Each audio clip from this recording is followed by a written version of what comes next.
Welcome to Prompt. I'm Ginny, and let's talk about this week's news. Let's start with America's racist uncle, Jeff Sessions. Trump hasn't been a fan of Sessions since he recused himself from overseeing the Russia investigations because he had met with a Russian ambassador.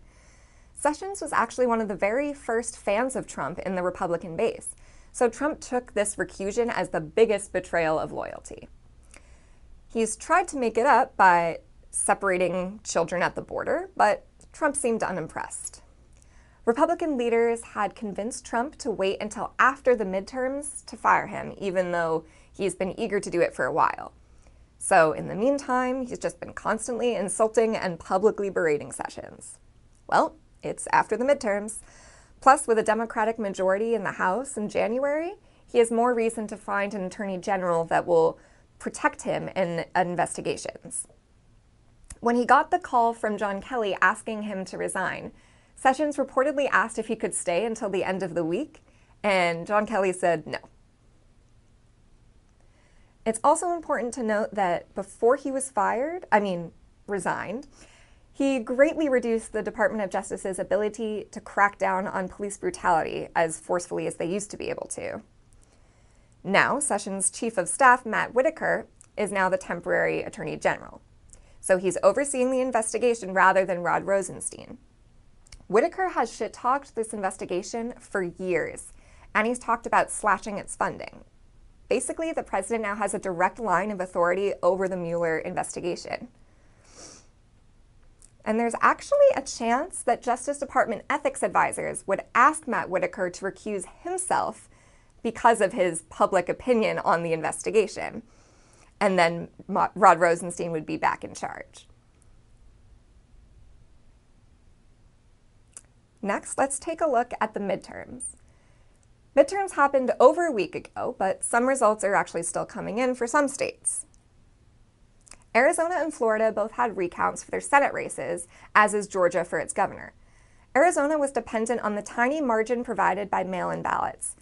Democrat Kyrsten Sinema was just declared the winner, and Arizona has been red for a while, so this is pretty rad.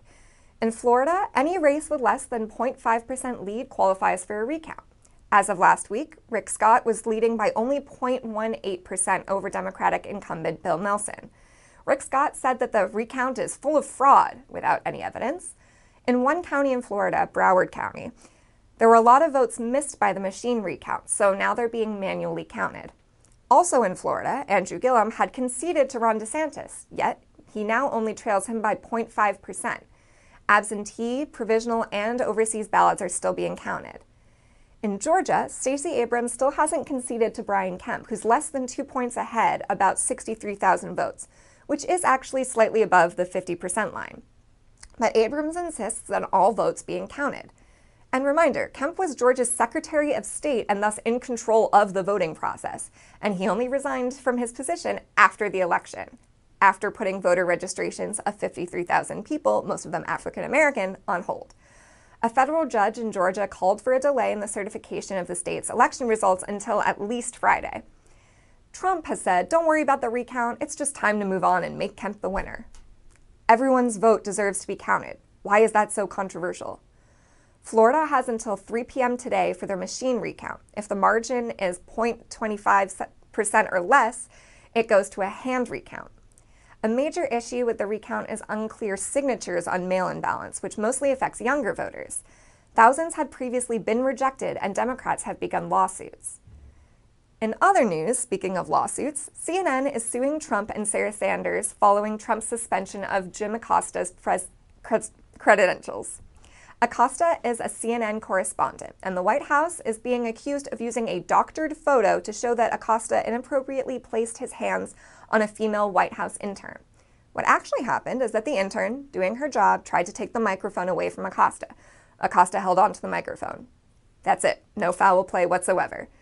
And reporters across various networks have defended Acosta, saying that the rationale behind taking his press pass away is clearly based on a lie. Not to mention, Trump endorses body-slamming reporters, so it's pretty hypocritical to accuse a reporter of being violent. And even if the video wasn't doctored on purpose, many are speculating that after one clip has been downloaded and uploaded and converted so many times, it can inadvertently cut out frames and make it look like something different had happened. Fox News is actually joining the lawsuit as well to restore Acosta's press credentials. In international news this week is Tanzania. The country's largest city announced a task force dedicated to rounding up LGBT people. In Tanzania, the penalty for gay sex is 30 years in jail. Paul Makonda, the governor of the city, told Tanzanians to report people they believe to be gay to officials, and they've already received thousands of tips. Some people have said the crackdown is just his opinion, even though he was appointed by the president. Gay people are now in hiding. The U.S. Embassy warned its citizens to wipe their social media profiles of any evidence of being gay. The EU recalled their ambassador due to the deterioration of human rights. Lastly, let's talk about California. Once again, we're on fire. Through the combination of human activity, Santa Ana winds, and climate change, the current wildfires in California are the most destructive in the state's history. The Camp Fire in Northern California has killed at least 48 people and burned through 117,000 acres. Almost the entire town of Paradise burned down, and there are still about 200 people missing. Just outside of LA, the Woolsey Fire has killed 2 and burned nearly 100,000 acres, and it recently spread to Malibu. Even celebrities aren't safe from natural disasters. Trump blamed all of this on poor forest management. Here's one problem with that statement. The wildfires happening currently aren't even forest fires. Even if they were, majority of forests in California are federally owned. In his tweet, he threatened to make the issue worse by cutting federal funding, although he didn't specify where the funding came from. In 2016, scientists reported that 55% of the dryness in western forests could be attributed to climate change caused by human activity. Officials have discovered that the Pacific Gas and Electric Company was responsible for at least 17 out of the 21 major fires in Northern California last year. They could face gigantic liability bills, potentially costing customers millions. Also speaking of California, last week a gunman opened fire at a bar in Thousand Oaks, killing 12 people. The bar was having a regular college night, and in fact one of the victims of this attack had previously survived the Las Vegas festival shooting. I don't even know what to say. The gunman was a Marine Corps vet. Mental health specialists had suspected that he had PTSD, and he bought the gun he used for the massacre legally. Here's what you can do to help this week.